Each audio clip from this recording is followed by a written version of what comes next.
오늘은 그동안에 쭉 해왔던 설교 중에서 제 설교는 주 안에 있는 삶과 두 번째로는 고정관념 깨기, 그 두 가지 아젠다로 쭉 이어져 나간다고 말씀드렸었죠. 그 중에서 고정관념 깨기의 관점에서 볼 때 우리가 교회, 성전, 예배, 음식 뭐 등등 쭉 있었죠. 그런 것들에 대해서 가지고 있던 고정관념들에 대해서 말씀드렸고, 오히려 고정관념을 넘어서서 그것의 진정한 의미는 무엇이냐라는 것을 자세히 제가 말씀드렸습니다. 그래서 부분으로 여러분들이 훨씬 확실하게 이해하고 싶으시면은 제 동영상을 좀 찾아보시면 되겠습니다.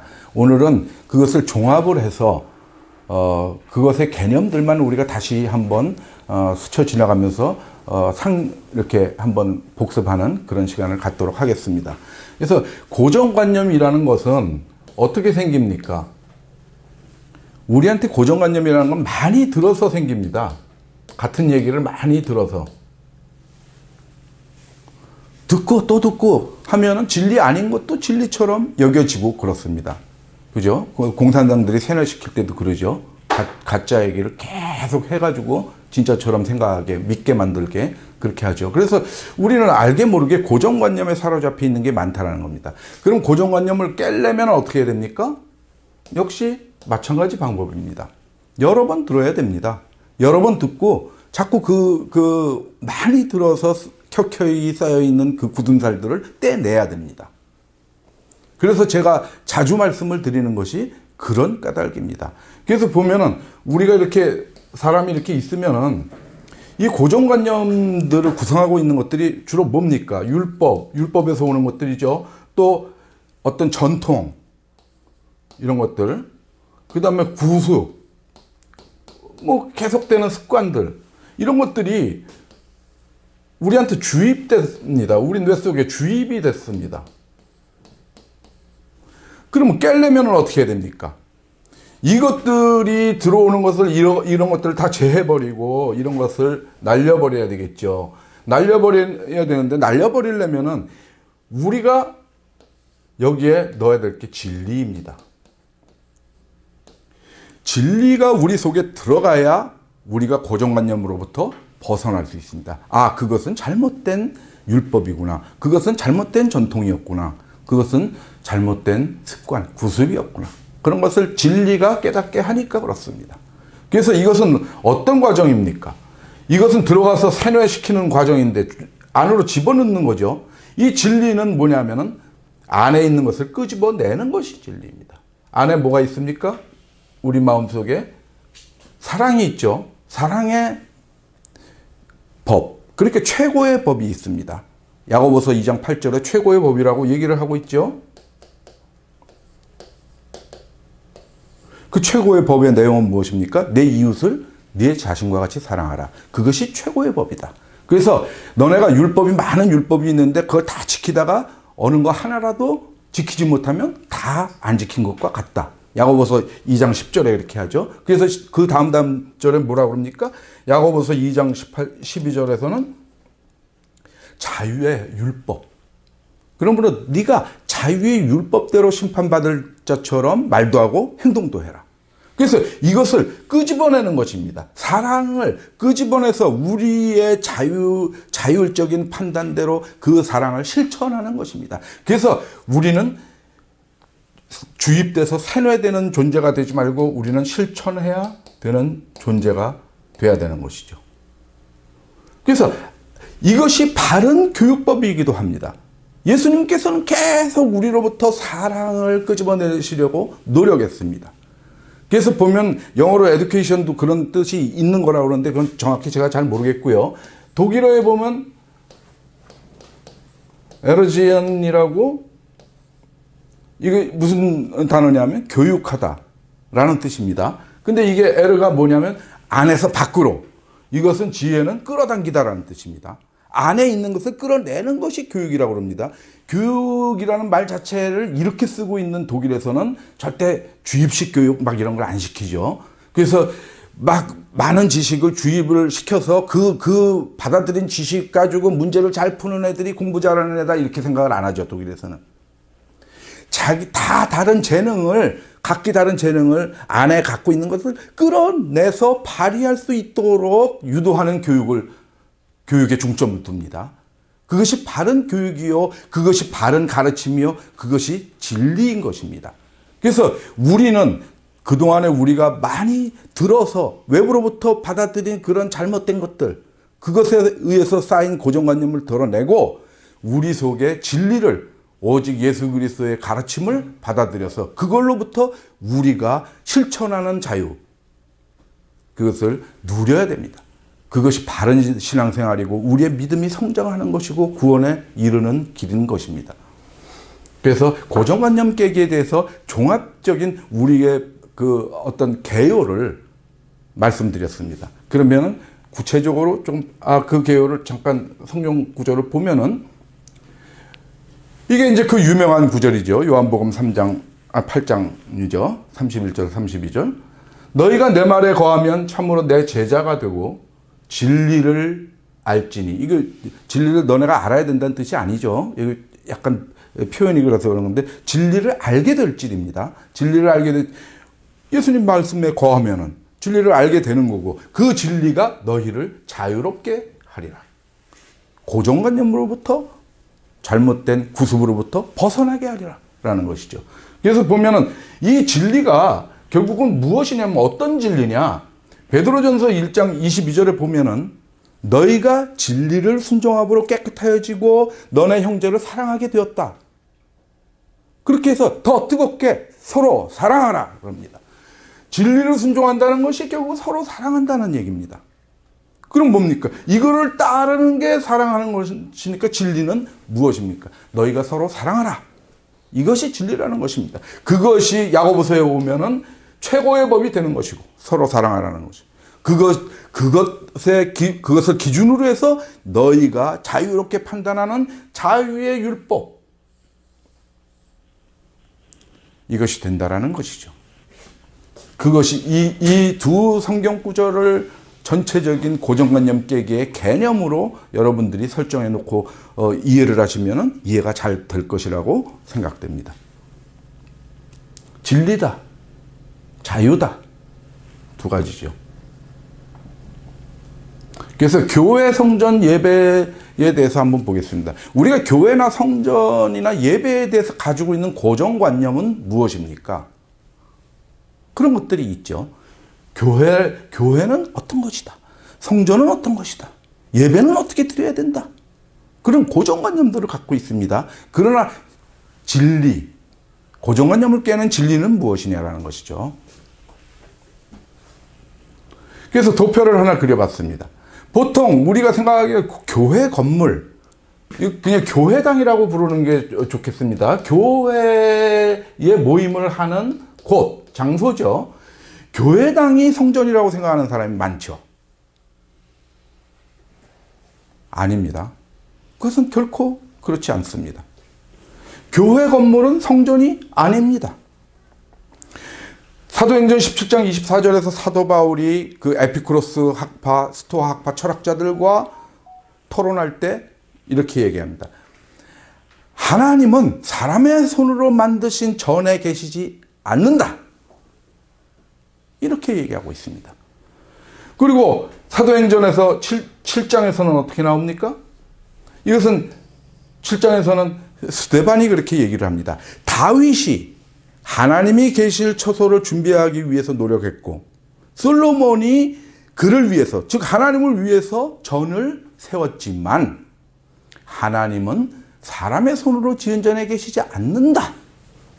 똑같이 얘기를 하고 있습니다. 먼저 얘기했죠, 스데반이. 그러고 나서 돌로 맞아서 순교하시죠, 스데반이. 근데 누구 말을 인용했습니까? 이사야서 66장의 1절의 말씀을 인용해서 스데반이 그렇게 얘기를 한 겁니다. 너네가 다윗이, 솔로몬이 온갖 정성을 다해서 준비하고 완공시켰지만 돈도 많이 들이고 그곳에 하나님은 계시지 않는다. 이사야가 그렇게 얘기를 하고 있습니다. 구약에서 그렇게 얘기하고 있습니다. 그래서 성전이 아니라는 것이죠.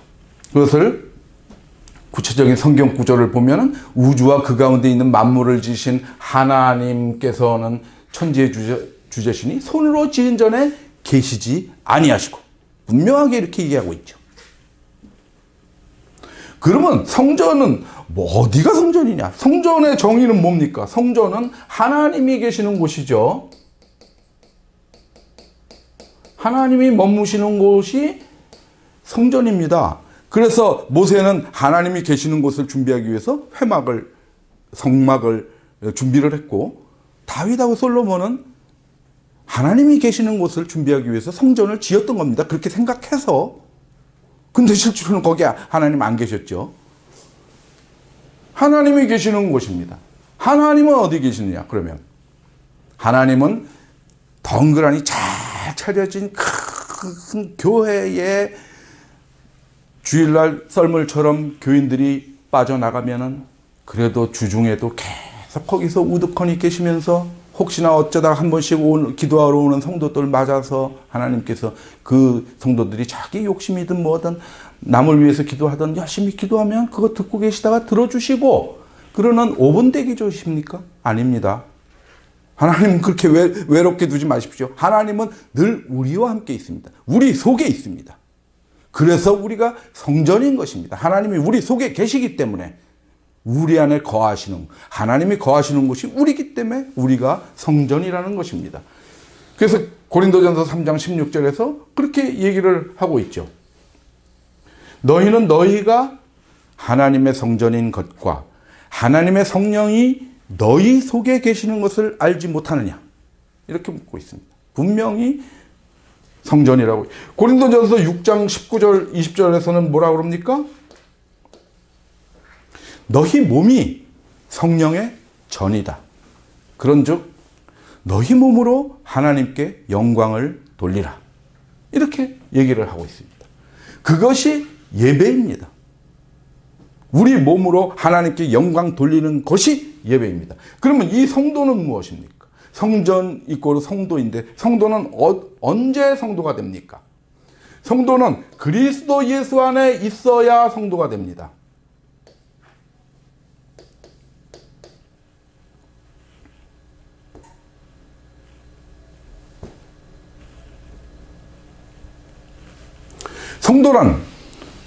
성도란 말을 들을 수 있는 상태는 뭐냐면은 예수 그리스도 안에 있을 때 성도라는 소리를 들을 수 있는 것입니다.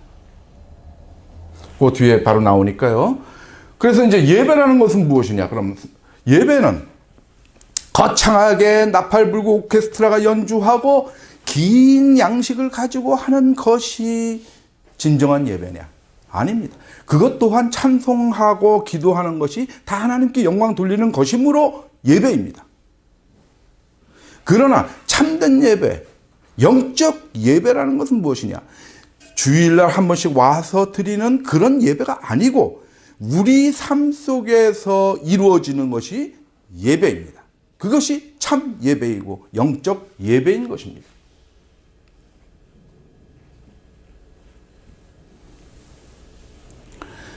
로마서 12장 1절에 정확하게 영적 예배를 설명합니다. 이는 영적 예배다라는 거죠. 영적 예배를 정의하고 있죠. 이거 아닌 거는 영적 예배 아니다라는 겁니다. 희몸이 아니고 너희 몸이죠. 너희 몸을 하나님이 기뻐하시는 거룩한 산제물로 드리라. 이는 너희가 드릴 영적 예배니라. 이것이 영적 예배라는 것입니다. 그죠? 이것이 영적 예배, 거룩한 산제물. 그러면 이것이 뭡니까? 거룩한 산제물, 우리 몸을 거룩한 산제물로 드리라고 그랬습니다.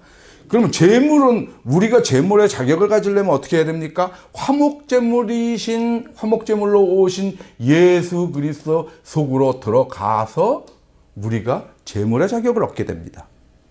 그렇죠? 거룩한 존재, 거룩하다는 말을 감히 우리가 들을 수 있는 것은 어떻게 합니까? 그것 또한 예수 그리스도 안에 있을 때 예수 그리스도가 거룩함으로 베드로가 고백하죠. 주는 하나님의 거룩한 자이십니다. 요한복음 6장 69절에 베드로가 예수 그리스도한테 주는 하나님의 거룩한 자다. 이렇게 신앙 고백을 하고 있습니다. 그러니까 예수 그리스도가 거룩함으로 그 속에 있으면 우리도 거룩해지는 것이고, 예수 그리스도께서 화목제물이심으로 우리가 그 안에 있으면 제물이 거룩한 제물이 되는 것입니다. 그런데 예수 그리스도 안에 있으려면 어떻게 해야 되죠? 늘상 얘기를 하지만 서로 사랑할 때 가능하죠. 서로 사랑할 때 우리가 예수 그리스도 안으로 들어가는 겁니다. 그 안에 있는 삶을 사는 겁니다. 우리가 서로 사랑할 때 거룩한 상태입니다. 우리가 서로 사랑할 때 제물의 자격이 주어지는 것입니다. 다른 얘기 아닙니다. 복잡한 게 아닙니다. 그렇죠. 조금 시간이 걸리더라도 그렇게 할까요? 뭐냐면은 요한일서 3장 23절, 그의 계명은 이것이니 그 아들 예수 그리스도의 이름을 믿고 그가 우리에게 주신 계명대로 서로 사랑할 것이니라. 하나님의 계명은 예수 그리스도께서 우리에게 주신 계명, 새 계명을 주노니 너희가 서로 사랑하라 하신 그 말씀, 요한복음 13장 34절에 그 말씀이 새 계명이 곧 하나님의 계명이다. 그거다, 하나님의 계명. 그런데 그 바로 다음 절에 뭐라고 그럽니까? 계명을 지키는 자는 주 안에 거한다. 그러므로 뭡니까? 계명이 서로 사랑하라 인데 그걸 지키는 자는 주 안에 거한다. 즉 예수 그리스도 안에 있다라는 것입니다. 그러니까 서로 사랑하면 거룩한 상태가 되고 서로 사랑하면 제물이 되는 것입니다. 그런데 어떻게 해요? 산제물로 드리라. 이것은 무엇입니까? 삶입니다. 우리를 죽여서 제물로 바치라는 게 아니고 거룩한 상태, 거룩한 삶, 살아있는 제물, 그 상태를 하나님께 드리라는 겁니다. 그것이 영적 예배라는 겁니다. 그러므로 영적 예배는 뭡니까? 예수 그리스도 안에 있는 삶을 살아가는 것, 날마다 드리는 것, 그것입니다. 그래서 우리 예배는 날마다 드려져야 되는 것이죠.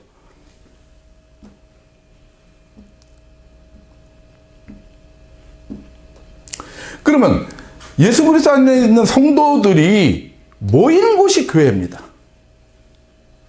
놀기 위해서요? 안 그렇죠. 하나님의 일을 하기 위해서 모인 것이죠. 각각의 성전인 예수 그리스도 안에서 거룩하여진 성도가 자기 혼자 힘으로 할 수 없는 일들, 여러 명이 합쳐서 할 수 있는 선한 일들을 하기 위해서 같은 목표를 가지고 모인 곳이 교회죠. 회라는 게 모임이라는 뜻이니까요.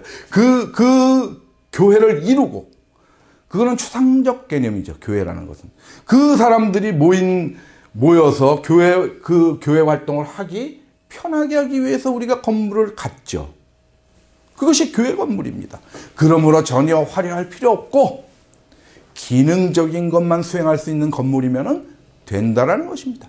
거기에다가 돈 많이 쓰면 안 됩니다. 그래서 이것은 껍데기에 불과하고, 성전도 성도여 성도가 이룬 교회는 그들이 모여서 하는 그 사역이 교회이므로 그 사역을 도와줄 수 있는 정도의 기능만 가지고 있는 건물이면 족하다. 그 개념을 정확히 여러분들이 이해하셨을 거라고 생각됩니다. 그래서 우리는 교회와 성전과 예배에 대한 고정관념들을 이제 성경 말씀으로, 진리의 말씀으로, 예수 그리스도의 말씀으로 벗겨내고 우리가 사랑을 실천할 수 있는 그런 단계로 나아가야 될 거라고 생각됩니다.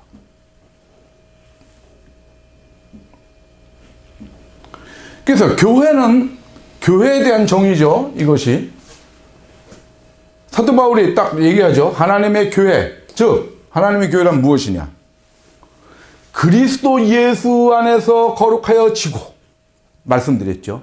그리스도 예수 안에서 거룩하여지는 겁니다. 그리스도 예수 안에서 항상 거룩하여지고, 성도라 부르심을 받은 자들, 그게 성도라고 그랬죠. 그리스도 예수 안에서 거룩하여진 자들이, 죄송합니다. 잠깐 목이 또. 각처에서 우리의 주 곧 그들과 우리의 주 되신 예수 그리스도의 이름을 부르는 모든 자들, 성도 플러스 이거죠. 예수 그리스도의 이름을 부르는 모든 자들은 누굽니까? 로마서 10장 13절에 뭐라고 그럽니까? 주의 이름을 부르는 자는 구원을 얻으리라. 이렇게 합니다. 사도행전 2장 21절에서 베드로 사도도 똑같은 얘기를 합니다. 토시 하나 안 틀리고 먼저 얘기한 거죠. 베드로가 주의 이름을 부르는 자는 구원을 얻으리라. 왜? 로마서 10장 13절에서는 이거 하나 써놓읍시다. 10장 13절 사도행전은 여러분들이 쓸까요?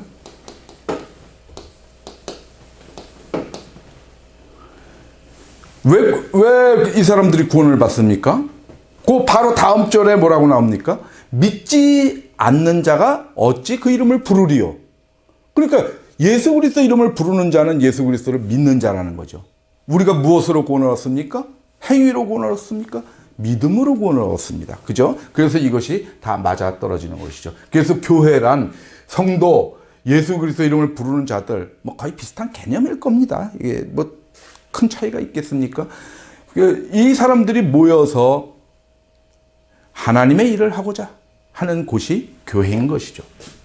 그래서 교회와 성전과 예배에 대해서 우리가 고정관념을 버리고 진리로 새롭게 인식되어야 될 것입니다. 그 다음에 봉헌물은 무엇입니까? 헌금이죠. 바칠 헌자입니다. 바쳐진다는 것입니다.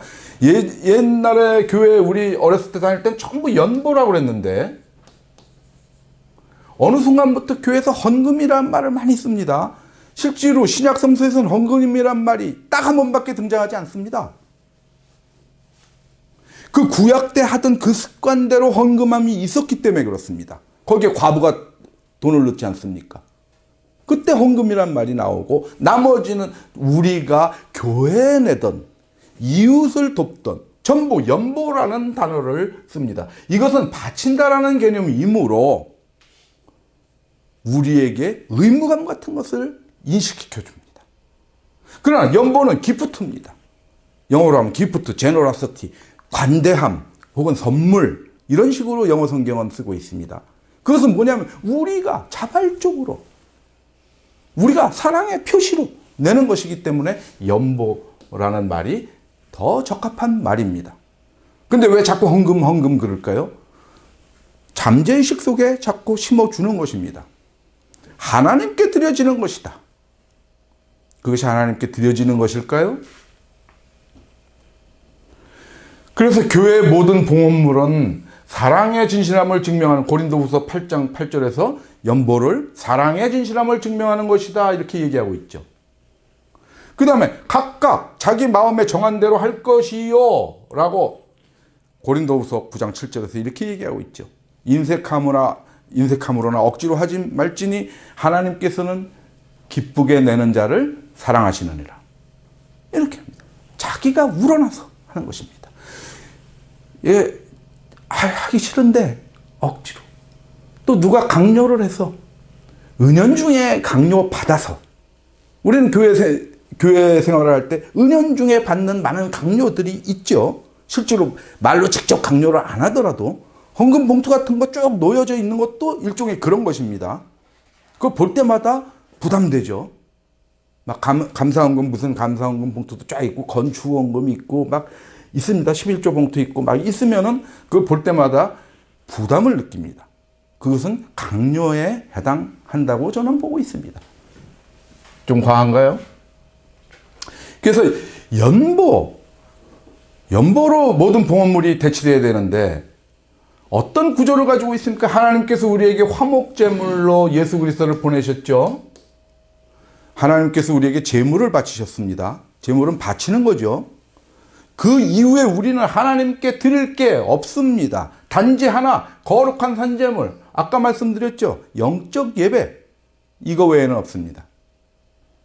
돈 바치는 거 아무것도 없어요. 돈은 어떻게 바치느냐, 돈을 바치는 방법을 알려주셨습니다. 돈은 옆으로 가는 겁니다. 위로 가는 게 아니고. 그러므로 헌금이 아니고 연보입니다.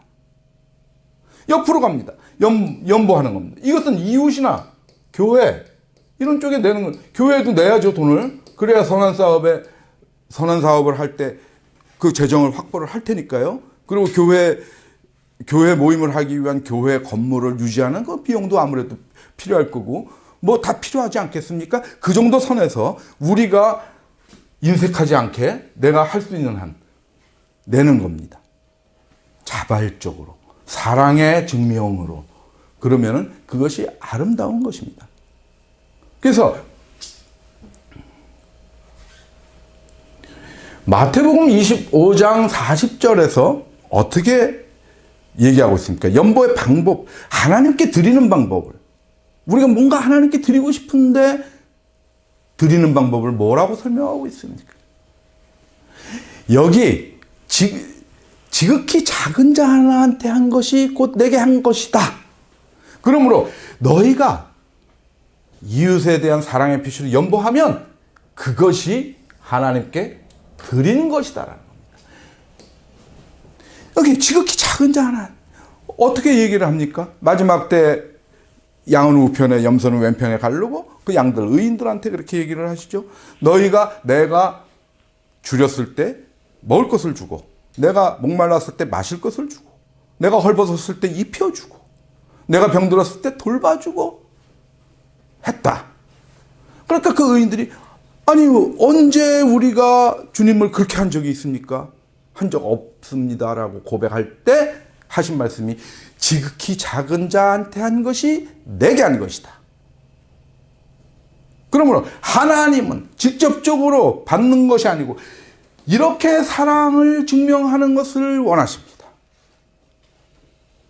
이웃에게 가는. 그러면 연보를 하면 연보받는 사람이 감사하게 됩니다. 요 구절들이 이제 한번 찾아보십시오, 여러분들이. 감사하게 되면은 그 감사로 말미암아 그들이 부족한 것을 채울 뿐만 아니라 보충할 뿐만 아니라 넘쳐나서 넘칩니다. 하나님의 은혜 또한 넘쳐나고 또다시 연보를 즉 착한 일을 여기 고린도후서 8장에서 그렇게 얘기하죠. 은혜가 넘쳐나서 너희의 착한 일을 또 넘치게 하게 한다. 계속 넘칩니다. 하나님의 축복입니다. 그래서 저는 이것을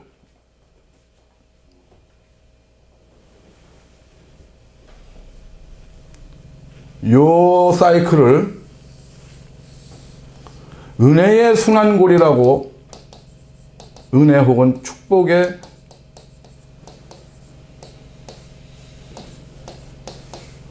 순환골이라고 명명하였습니다. 제가 그냥 이름을 붙인 겁니다. 우리가 연보하는 활동이 이렇게 작용한다는 것을 아시고 이 순환고리 속에서 우리가 축복받는 삶을 살아야 되겠습니다. 오병이어 사건에서도 나오지 않습니까?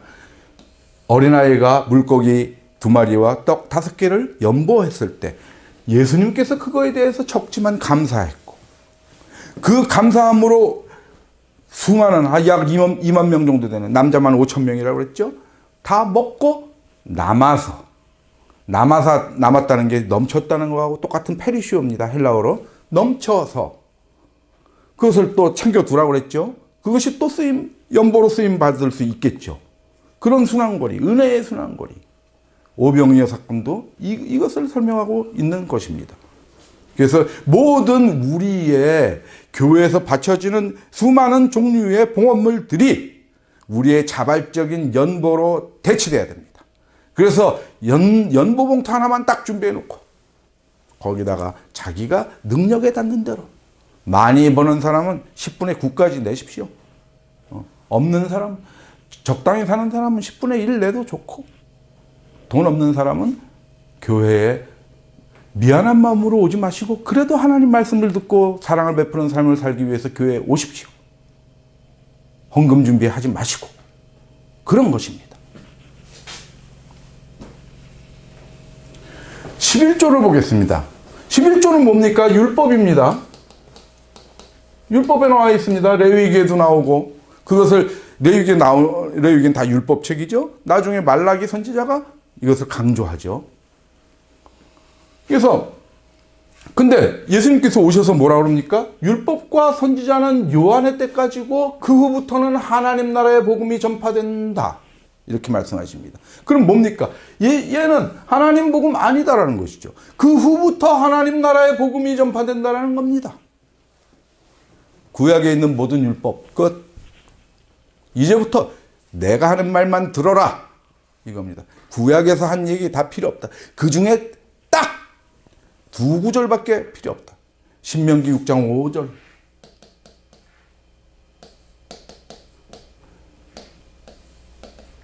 레위기 19장 18절. 요 두 구절 외에는 필요 없다라는 겁니다. 이것이 무엇입니까? 네 마음을 다하고 목숨을 다하여 하나님을 사랑하라.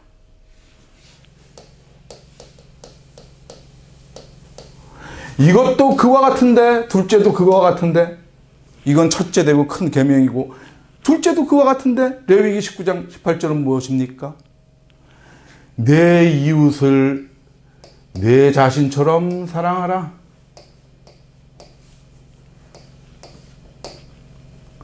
사랑입니다. 이것이 같습니다. 하나님을 사랑하는 것과 내 이웃을 내 자신과 같이 사랑하는 것. 그러놓고 마지막에 뭐라고 그러니까 마태복음 22장 40절에 예수님께서 이 두 계명이 율법과 선지자의 강령이다. 그것이 가장 큰 줄거리다. 거기에 매달려 있지 않는 것들은 다 소용없다. 그 이유를 내 말에 집중해라는 것이죠. 히브리서에 뭐라고 그럽니까? 주께서는 제사와 예물과 번제와 속죄제는 원하지도 아니하시고 기뻐하지도 아니하신다. 예물들은 11조는 뭡니까? 예물이죠. 하나님께 드려진다고 보는 예물이었습니다. 이런 거 다. 그 후에 말씀하시기를 보시옵소서 내가 하나님의 뜻을 행하러 왔나이다 하셨으니 그 첫째 것을 폐하심, 둘째 것을 세우려 하십니다. 그러니까 이거 폐한다는 겁니다. 율법을 따라드리는 거 폐한다는 겁니다. 하나님의 뜻을 세운다는 겁니다. 하나님의 뜻. 하나님의 뜻. 이것이 복음입니다. 영생의 복음. 그죠? 이것은 정확하게 나와 있죠. 뭐 교회에서 이게 하나님의 뜻이다 뭐다 이렇게 얘기하는 사람들이 있죠. 하나님의 뜻은 그냥 예수님께서 정의해 주고 있습니다. 하나님의 뜻은 내 아버지의 뜻은 하고 요한복음 6장 40절에 모릅니다. 아들을 보고 믿는 자마다 영생을 얻는 이것. 그것이 하나님의 뜻입니다. 예수 그리스도를 믿는 자마다 멸망하지 않고 영생을 얻게 되는 것. 그것이 하나님의 뜻입니다. 뭐든지 그 뜻에 맞게 우리가 일해야 됩니다. 일은 또 무엇입니까? 하나님의 일은 요한복음 6장 29절. 이거 요한복음입니다. 다. 하나님의 일은 무엇입니까? 하나님께서 보내신 자를 믿는 것이 하나님의 일이다. 그러므로 하나님의 뜻은 뭡니까? 하나님의 일을 하는 자가 영생을 얻게 되는 것입니다. 의미를 성경 구절 찾아보면서 한번 의미를 새겨보시기 바랍니다. 너무 많은 설명을 하면은 시간이 너무 많이 걸려서요. 그래서 보면은 히브리서에 이렇게 나와 있지만 예레미야서에서도 그렇게 얘기를 합니다. 예레미야 7장 22절에 사실은 내가 너희를 애굽에서 이끌어낼 때에 번제와 희생에 대해서 말한 적도 없고 명령한 적도 없다. 제사에 대해서. 그런데 레위기는 뭐라고 나옵니까? 여호와께서 모세에게 이르시되 계속 나옵니다. 계속. 무슨 제사 설명할 때마다. 그리고 엄청나게 자세한 제사의 설명을 하고 있습니다. 그런데 예레미야서에서는 사실은 내가 그런 거 얘기한 적 없는데 번제와 희생에 대해서 이렇게 얘기하고 계십니다. 거기서 번제와 희생할 때 희생이라는 히브리어는 제바흐인데 그거는 제사에도 적용되고 제물에도 적용이 됩니다. 그러니까 제물 같은 거에도 말씀하신 바 없다라는 겁니다. 이런 거 다 원하지도 않고 기뻐하지도 않는다. 하나님께서는. 그러니까 원하지도 않고 기뻐하지도 않으시니까 말한 적 없겠죠. 그거 하라고 그러지 않았겠죠. 그걸 구약에서도 명백하게 그렇게 얘기하고 있습니다. 11절을 계속해서 봅니다. 하나님의 저주가 나옵니다. 말라기서 3장 8절 9절에서 나오죠. 여기는 뭐냐 하면은 저주가 뭡니까? 하나님이 11조 안 내면, 11조와 봉헌물이 하나님의 것인데 그걸 안 내면 너네는 저주받는다 그러죠. 구약에서 하나님이 저주하는 사건이 5번 나옵니다. 신약에서는 한 번도 하나님께서 우리를 저주하신 적이 없습니다. 참 하나님, 예수 그리스도가 새로운 언약의 시대, 얘는 성도를 하나님께서 저주하는 경우가 생기지 않습니다. 그들이 어떤 죄를 졌어도 그 죄를 대속하기 위해서 십자가에 돌아가시면 돌아가셨지, 그들을 저주하고 그들을 증오하고 죽이고 하지 않았습니다. 우리한테도 원수를 사랑하라고 그랬습니다. 그 원수를 위해서 기도하라고 그랬습니다. 그 원수를 위해서 축복하라고 그랬지, 그들을 저주하라 하지 않았습니다. 너희들한테 당한 원수를 내가 갚아주리라 그런 말도 안 했습니다. 구약에서는 하나님께서 다윗의 그 악한 일을 대신해 주시는 하나님, 여호와한테 사람 죽일 작전 지시를 하시는 하나님, 전투에서 대량 학살을 지시하시는 하나님, 그런 식으로 나옵니다. 저주 또한 같이 있습니다. 이것은 무엇이겠습니까?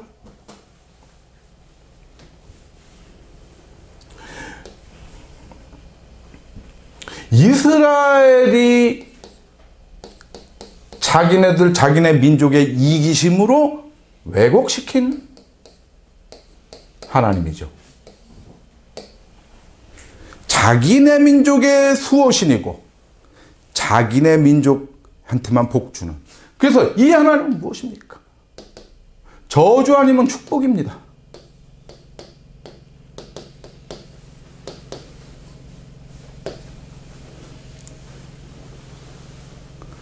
저주받지 않으려고 노력하고 축복받으려고 노력합니다.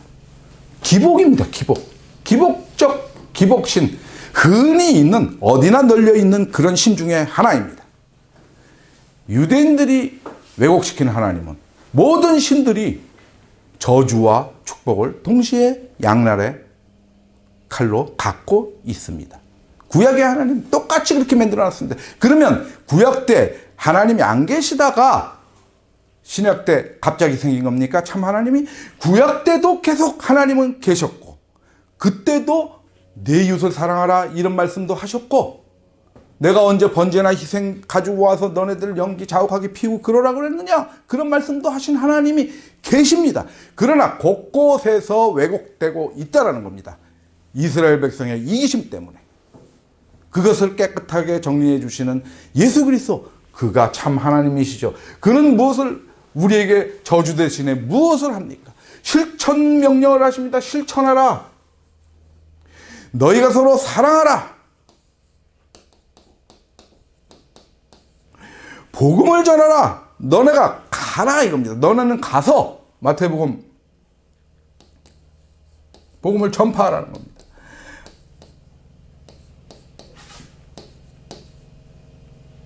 28장이죠. 마지막 장이죠. 28장 19절에서 20절이죠. 거기서 고 나오죠. 제일 첫 단어가. 너희는 가서 모든 민족을 제자로 삼고 세례 주고 내가 분부한 모든 것을 지키게 해라. 복음 전하라는 겁니다. 서로 사랑하라. 세 계명이죠. 세 계명을 주노니 너희가 서로 사랑하라. 내가 너희를 사랑한 것 같이 너희도 서로 사랑하라. 명령하십니다. 선한 싸움을 싸우라. 믿음의 선한 싸움을 싸우라. 이렇게 됩니다.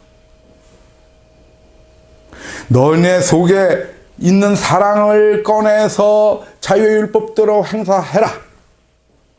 능동적으로 해라. 사랑을 베풀고 연보도 능동적으로 하고 하라. 이것은 무엇입니까? 저주받을까 봐 전전긍긍한 상태. 축복해달라고 기껏해야 그렇게 가는 상태.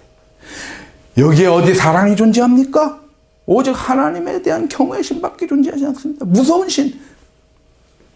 세상의 모든 신들이, 이방 신들이 다 무서움의 대상입니다. 두려움의 대상. 사랑을 얘기한 신들은 하나도 없습니다. 단 하나도.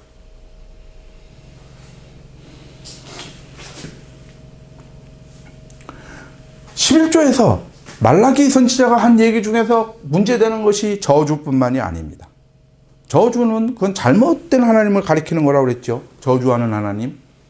저주 안 합니다. 하나님은 우리한테 11조 암만 안 내도 저주하지 않으니까 걱정하지 마십시오. 11조 평생 한 번도 안 낸 사람이 잘 먹고 잘 사는 경우 많습니다. 신뢰가 훨씬 더 많습니다. 11조 내지 않은 사람이 잘 먹고 잘 사는 경우가 훨씬 더 많아요. 그러니까 11조 안 냈다고 저주하는 거 아니라는 건 그냥 임상 증명이 되는 거죠. 이거는 뭐야? 너네가 11조를 잘 냈대. 내가 축복을 하나하나 하나님을 시험해 보라는 거죠. 말라기 3장 10절은. 아주 그거 당근으로 교회에서 쓰는 거죠. 근데 뭐라 그럽니까? 신명기에서. 너희가 마사에서 시험한 것 같이 너희의 하나님 여호와를 시험하지 마라. 여기서 뭐라고 그럽니까? 이거 무리바라고도 하는 곳인데, 여기 마사라는 뜻이 아예 시험이라는 뜻입니다. 무리바는 다툼이라는 뜻이고, 모세한테, 물도 못 마시게 하고 막 그래, 모세 아론하고 다투고 그래서 무리바라고 하기도 하고, 여호와를 시험했다고 그래서 마사라고 나중에 지명을 짓기도 했죠. 근데 거기서 뭐라고 그럽니까? 여호와께서 우리와 같이 계시나? 안 계시나? 또는, 그걸로 여호와 하나님을 테스트했다는 겁니다. 마태복음 4장 5절에서 7절까지 어떤 걸, 그 전에 이제 다른, 이제 마귀가 시험하는 장면이죠. 이게 두 번째 시험이죠. 뭐냐면 높은 성전 꼭대기에 데리고 올라가서 만일 네가 하나님의 아들이거든 뛰어내리라. 괜찮지 않겠느냐?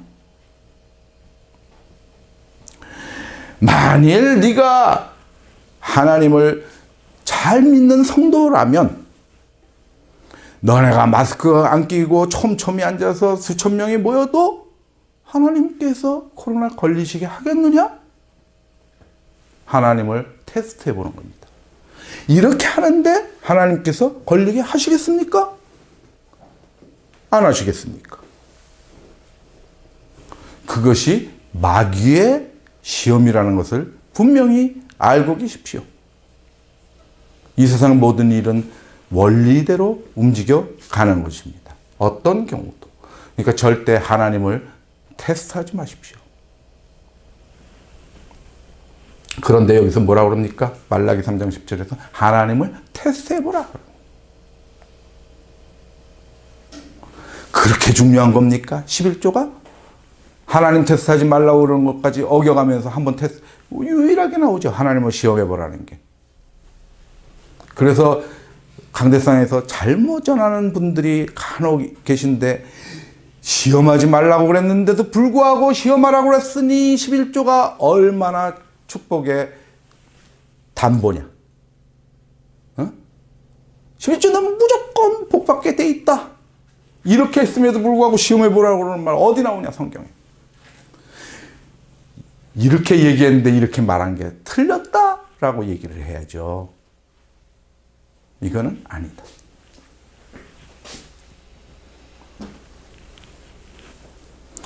그래서 조금 빨리 진행하겠습니다. 건축헌금을 우리가 많이 교회에서 내라고 그럽니다. 건축헌금. 건축을 위해서 바치라는 것이죠. 근데 아까 충분히 설명드렸죠. 교회 건물, 교회당은 성전이 아니라는 겁니다. 근데 뭐라고 그럽니까? 건축헌금 할 때 우리가 하나님이 계시는 성전을 잘 꾸며야 되지 않겠느냐. 그래서 보면은 이 강남의 어떤 교회 번쩍번쩍합니다. 밑에 테리석 깔고 의자 강대상 최고품으로 써서 어마어마한 돈을 들여서 명분이 뭡니까? 하나님이 계신 곳이다. 근데 하나님이 계시지 않는다. 여기는 하나님이 계시지 않는다.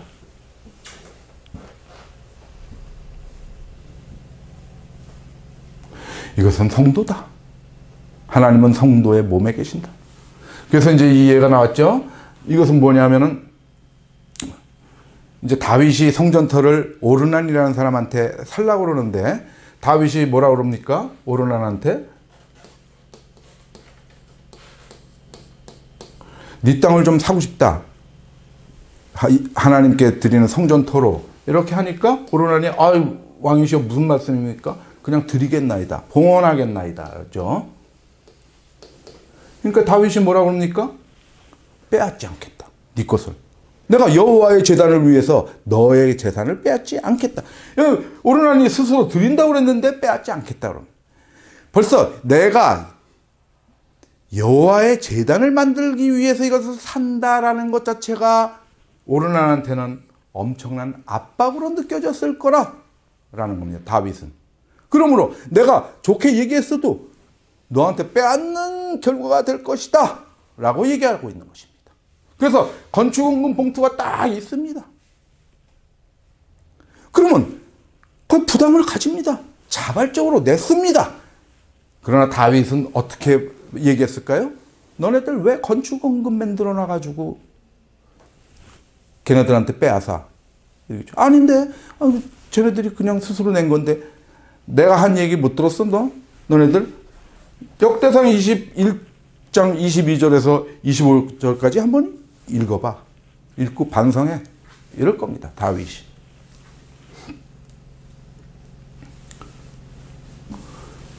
교회가 장소가 비좁아서 성도들은 많은데 도저히 수용할 수 없을 때 그때도 건축원금 하지 말라는 말 아닌 거 여러분 잘 이해하고 계시죠?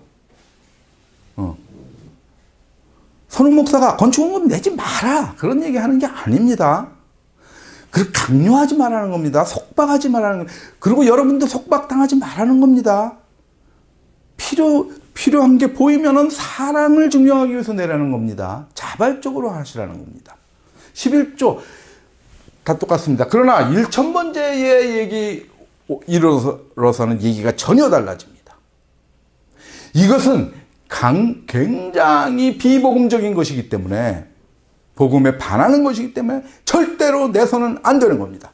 건축원금이나 11조 이런 것들은 자기 능력에 맞게 자발적으로 내도 되지만 1,000번째라는 것은 허구에 속는 것입니다. 이것을 받는 사람 극소수지겠지만 있습니다. 어떤 교회에서.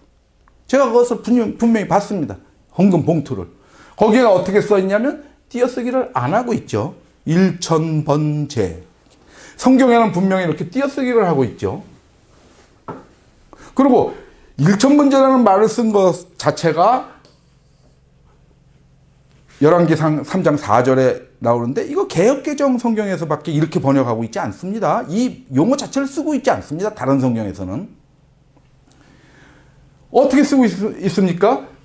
똑같은 사건을 이것도 개역개정은 똑같은데 역대하 1장 6절에서는 1,000마리 희생으로 번제. 그러니까 뭡니까? 제물이 1,000마리. 한꺼번에 드렸다는 것을 시사하고 있는 것이죠. 이게 같은 사건을 똑같은 성경에서 얘기하고 있습니다. 그래서 조금만 더 넘겨보면은 이게 1,000번 제사를 지낸 게 아니구나라고 분명히 알게 되죠. 더군다나 띄어쓰기가 이렇게 돼 있으니까 1,000마리의 번제죠. 근데 이걸 붙여놓고 뭐라고 얘기하는지 아십니까?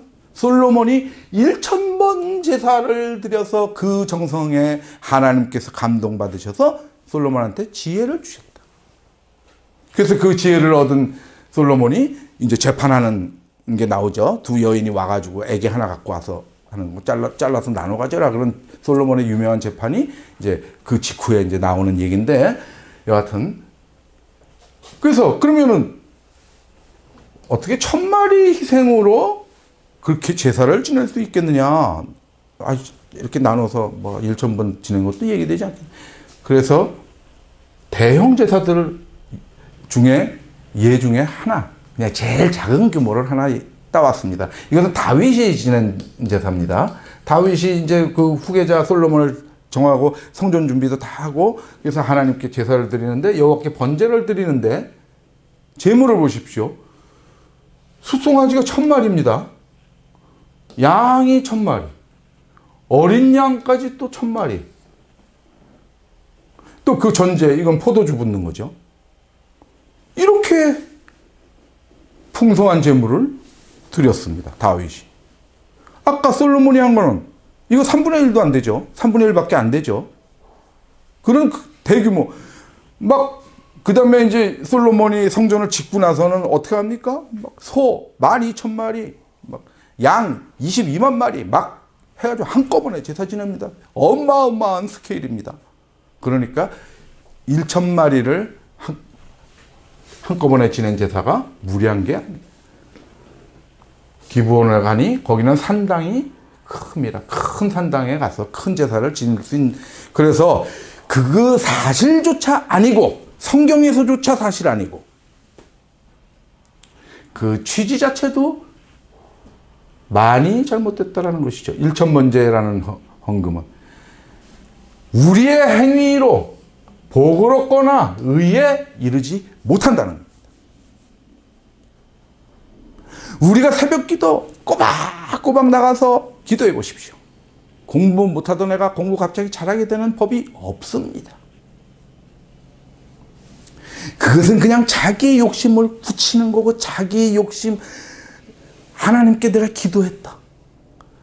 자기 만족, 거기에 빠질 뿐입니다. 하나님은 그런 거 듣지 않으신다는 것을 아셔야 됩니다. 나중에 기도에 대해서 말씀드릴 때 자세히 말씀을 드리도록 하겠지만 하나님께서는 인간의 행위의 공로 이런 거를 보시지 않습니다. 그의 믿음. 그래서 로마서 3장 28절에 그렇게 나오죠. 조금 더 지나가면 3장 28절에 뭐냐면 이 구조는 뭡니까? 모든 사람이 죄 때문에 하나님의 영광에 이르지 못했다. 근데 하나님의 은혜로 값없이 의롭다 하심을 얻게 됐다라는 것이죠. 근데 이 하나님의 은혜는 어떻게 옵니까? 하나님의 은혜로 의롭다 하심을, 사람이 의롭다 하심을 얻는 것은 하고 나오죠. 율법의 행위가 아니고 오직 믿음으로 된다. 그렇게 얘기하고 있죠. 그러므로 솔로몬이 가령 1,000번 가서 1,000번이나 제사를 지냈다 하더라도 그 제사 때문에 지혜를 주신 것은 아닙니다. 물론 1,000번 제사 지낸 적도 없지만요. 그걸 정확히 아셔야 됩니다. 그래서 절대로 1,000번째 봉투에다 돈 넣는 그런 우를 범하지 마시기 바랍니다. 어떤 사람은 심지어 1,000번째 기도를 자기가 드리겠다고 그런 사람도 있습니다. 잘못된 겁니다. 더 길게 얘기 안 하겠습니다. 음식과 술에 관해서 고정관념이 무엇일까요? 음식 보통 이제 우리가 제사 음식에 우리나라 제사를 많이 지내니까 여기에 부담을 느끼죠. 근데 고린도전서 8장에 어떻게 나옵니까? 8장 4절에 세상에 우상이라는 게 세상에 아무것도 아니고 하나님은 오직 한 분이라는 걸 우리가 안다. 그래서 우리한테는 아무 문제가 될 게 없다라는 걸 전제로 시작합니다. 술 또한 뭐냐면 이 자체로 죄가 아니다 라는 것을 전제로 출발합니다. 왜? 술 예수님도 드셨고 심지어는 막 만취된 사람들 많이 있는 데서 가나의 혼인잔치에서 거기다가 포도주를 얹어서 갖다 줬습니다. 그러면 예수님께서 어마어마하게 죄를 지신 겁니까? 아니죠. 그때의 잔치 문화, 그때의 식사 문화를 따랐을 뿐입니다. 문화 같은 걸 싹 개선하러 오신 예수님이 아니었기 때문에 그런 것이죠. 그래서 우리가 그런 것을 전제로 볼 때 자기의 유익을 구하지 말고 남의 유익을 구하라. 무엇입니까? 배려하라는 겁니다. 남을 배려해서 너희가 음식과 술을 대하라는 겁니다. 그래서 너희는 자유의 율법대로 심판받을 자처럼 말도 하고 행하기도 하라. 이거 잠깐 전에 얘기했지만 사랑으로부터 출발하는 자유의 율법이죠. 내가 자유스럽게 행동하되 그 행동이 사랑으로부터 출발했느냐 라는 것을 점검하라는 겁니다. 그래서 너희가 자유로운데 너희의 자유가 믿음이 약한 자들에게 장애물 되지 않게 조심해라. 그리고 너희가 자유로운데, 내가 자유로운데 남의 양심으로 내 자유가 판단받게 하지 마라.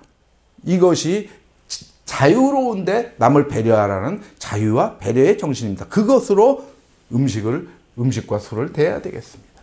그래서 그리고 음식과 술 다 해당하는 거죠. 그래서 하나님께서 지으신 모든 것이 선하니까 감사함으로 받아라. 버릴 것이 없다. 이렇게 말씀하고 있습니다. 그래서 하나님의 말씀과 기도로 거룩하여집니다. 그래서 우리가 식사 기도를 하는 어떤 근거 성경 구절이 되는 것이죠. 그래서 감사와 영광. 너희가 먹든지 마시든지 무엇을 하든지 다 하나님의 영광을 위해서 해라.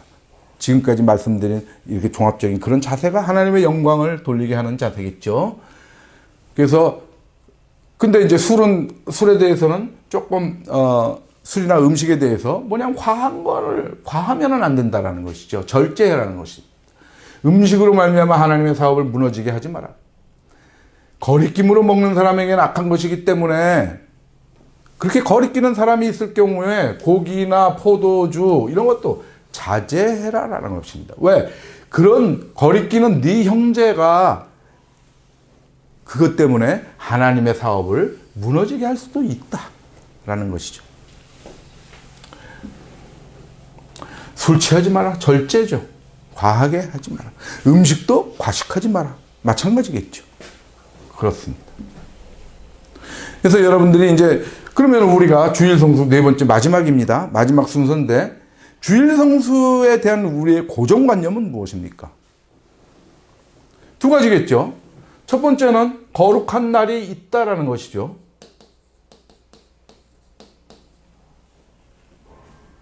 왜냐하면 구약에서 그렇게 얘기를 하죠. 안식일은 거룩한 날이다. 그래서 거룩히 그걸 지켜라 라고 나오죠. 그러니까 거룩한 날이라고. 왜? 주일이라는 게 안식일의 개념으로부터 출발했으므로. 그 다음에 일하면 안 된다라는 것이죠. 그래서 가게문 다 닫고 꼼짝없이 주일날은 일 안 합니다. 그 매상 많이 올릴 수 있는 찬스가 있음에도 불구하고. 그래서 가게문 꼭꼭 하고 그러면은 그게 신앙생활 잘하는 걸로 생각을 합니다. 그래서 과연 그렇게 하는 것이 성스럽게 지키는 것이냐? 그것을 한번 봅시다. 진리는 무엇을 얘기하고? 예수께서 그들에게 이르시되 내 아버지께서 이제까지 안식일날 하신 말씀입니다. 계속 일하신다는 겁니다. 그러므로 안식일날 모든 일을 내려놔야 되는 것이 아닌 것이죠. 두 번째 고정관념의 두 번째, 일하면 절대 안 된다는. 가급적이면 그 휴일이니까 여러분들 제가 다 모든 걸 부정하려고 말씀드리는 것이 아닙니다. 그렇게 알아두셔야 됩니다. 뭐냐면 각각 자기 마음에 정한 대로 각각 자기의 상황에 맞게 하라는 것입니다. 근데 일요일이 휴일로 법정 휴일로 딱 돼 있으니까 그날 모이기 좋으니까 우리가 선한 사업을 하기 위해서 우리가 성도된 우리가 같은 뜻을 가진 사람들이 우리가 모이는 것입니다. 거기에 모이기를 힘써야 됩니다. 그러나 어떤 불강력적인 일이 벌어진다면 그것이 죄다 하지 말고 마음에 거리끼지 말고 생활하라는 것입니다. 사랑을 베이스로 자유의 율법대로 살라라는 것입니다. 그것이 진리입니다. 그래서 진리가 너희를 자유롭게 하는 것입니다. 그래서 어떤 사람은 이날을 가령 주일이 있고 전날보다 낮게 여기고 안식일이 있고 이게 토요일이고 일요일이죠. 주일은. 그래서 유대인들은 안식일을 섬겼고 맨 처음에 초기 기독교인들도 안식일 날 많이 모였다가 점차로 주일 예수님 부활하신 날을 기념하는 그 요일로 일요일로 이렇게 점점 모임을 옮겨갔습니다. 그래서 어떤 사람은 이날을 꼭 이게 이제 주일 이퀄은 아니지만 예를 들자면 그런 거 이해하시죠? 어떤 사람은 주일을 거룩히 여기고 어떤 사람은 안식일을 어떤 사람은 모든 날 다 똑같은 거 아니야? 이렇게 얘기한다는 겁니다. 그러니까 각각 자기 마음으로 확정하지 날마저도 자기 마음대로. 그러나 주일 성수에 진짜 개념은 무엇입니까? 날마다 주일 되게 만들어야 됩니다. 날마다. 어떻게? 날마다 우리가 그리스도 안에 있는 삶을 살아서 우리가 거룩한 날로 만들어야 됩니다. 그날 그날을 거룩한 날, 그날 그날을 주일로 만들어야 됩니다. 그것이 참된 주일 성수입니다. 그래서 아까 먹고 마시는 것 이런 거 다 하나님의 영광을 위해서 하라고 그랬죠. 이런 거 뭐 안식일 뭐 이런 걸 위해서 누구든지 너희를 비판하지 못하게 해라. 비판받을 필요 없다라는 것이죠. 이것들은 다 장래일의 그림자. 장래 가면 다 없어지는 것들입니다. 몸은 그리스도의 것입니다. 몸은 이거 실체를 얘기하죠. 더 리얼리티입니다. 이것이 그리스도 안에서 발견된다라는 것이죠. 영어 성경에 그렇게 나와 있습니다. Reality is found in Christ. 예수 그리스도 안에서 실체가 발견된다. 이것들은 다 장래일의 그림자다. 이런 거 신경 쓰지 마라. 결론이 그것입니다. 그래서 주일 성수는 이렇게. 주일 성수는 우리가 주일을 만들어가는 것. 우리가 거룩한 날을 만들어가는 것. 어느 날이 정해져 있지 않고 날마다 주일 되게 하고 날마다 거룩한 날 되게 하는 것이 진정한 주일 성수다. 이런 말씀을 드리도록 하겠습니다. 그래서 보면은 마지막으로 예수님께서 그러시죠. 어떤 날이 사람을 위해서 있는 것이지 공휴일이나 뭐 사람이 안식일을 위하여 있는 것이 아니다. 이렇게 말씀하신 예수님. 즉 하나님께서 구약에서는 어떻게 하십니까? 안식일에 나무 좀 뱉다고 모세한테 돌로 쳐 죽이라고 그랬습니다. 그러니까 그건 무엇이겠습니까? 예수님이 이렇게 말씀하신 예수님이 그렇게 시켰겠습니까? 그럼 그때 하나님 따로 있고 예수님 당시 때 하나님 따로 있습니까? 태초부터 존재하신 하나님입니다. 하나님과 예수님은 말씀으로 하나님 곁에 계셨습니다. 그 말씀이 곧 하나님이십니다. 그러므로 이 하나님이 절대로 광야에서 안식일날 나무 좀 하다가 들킨 자에게 그를 돌로 쳐 죽이라 하신 적 없습니다. 구약 성경에 나와 있는데 너는 목사가 어떻게 그런 말 한 적 없다고 그러느냐? 그렇게 말했다고 한 것이 왜곡시킨 겁니다. 이스라엘 백성이. 군기 잡기 위해서 자기가 벌 줘놓고 더 강력한 권위를 만들기 위해서 여호와를 끌어들입니다. 숱하게 나옵니다. 진짜 쓸데없는 일들, 해서는 안 되는 일들에도 여호와께서 말씀하시기를 그래버리면 백성들이 절절 매니까 꼼짝 못하니까. 그것이 어떻게 가능했느냐? 그 당시에는 성막이 있어서 하나님하고 독대했습니다. 대제사장급만, 최고 지도자만. 그리고 거기 독대하고 나와서 자기가 그렇게 여호와께서 말씀하셨다 그러니까 사람들이 뭐 방법이 없는 거죠. 하나님께서 그랬다는데. 그래 누가 봤습니까? 하나님께서 오셔서 모세한테 그렇게 얘기한 거 봤습니까? 나와서 지멋대로 하는 거 뭐 어떡할 겁니까? 예수님이 항상 하나님과 독대한 다음에 나오셔가지고 하나님께서 그렇게 말씀하시더라 그런 적 있습니까? 예수님은 말씀하실 때 하나님이신 예수님 말씀하실 때 수많은 증인이 있었습니다. 수많은 사람이 예수님은 어떻게 말씀하시나? 그걸 제자들이 기록한 것이 성경입니다. 어디 골방에서 뭐 했다, 전혀 다릅니다. 구약은 완전 밀폐된 데서 정보의 공개 하나도 없이 나와서 이렇게 얘기했다, 저렇게 얘기했다 한 것이고, 예수 그리스도는 수많은 군중 앞에서 외치신 겁니다. 진리의 말씀. 진리는 숨겨지지 않습니다. 진리는 드러나는 것입니다. 꽁꽁 싸매고 감추고 뭔가 찝찝한 그것은 진리가 아닌 것이죠. 그래서 예수님께서 돌아가셨을 때 어떻게 합니까? 성소의 휘장을 반으로 쫙 가르시지 않았습니까? 들여다 봐라. 저 지성소 안에 하나님이 계시느냐? 안 계시지 않느냐? 하나님은 너희 마음속에 계시는 것이다. 그렇게 보여주신 것입니다. 여러분들이 고정관념을 깨시려면 그런 개념이 확실히 서 있어야 됩니다. 왜? 고정관념이 구약으로부터 많이 출발하기 때문에 우리가 구약을 어떻게 볼 것이냐, 어떤 자세를 가지고 볼 것이냐, 그것은 바로 예수 그리스도를 기준으로 봐야 되는 겁니다.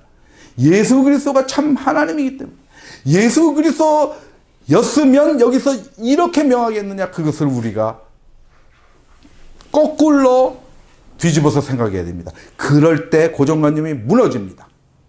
사랑이신 예수님, 우리를 위해서 자기 몸을 십자가에 달려 돌아가신 하나님이면 그런 말씀을 하시겠느냐?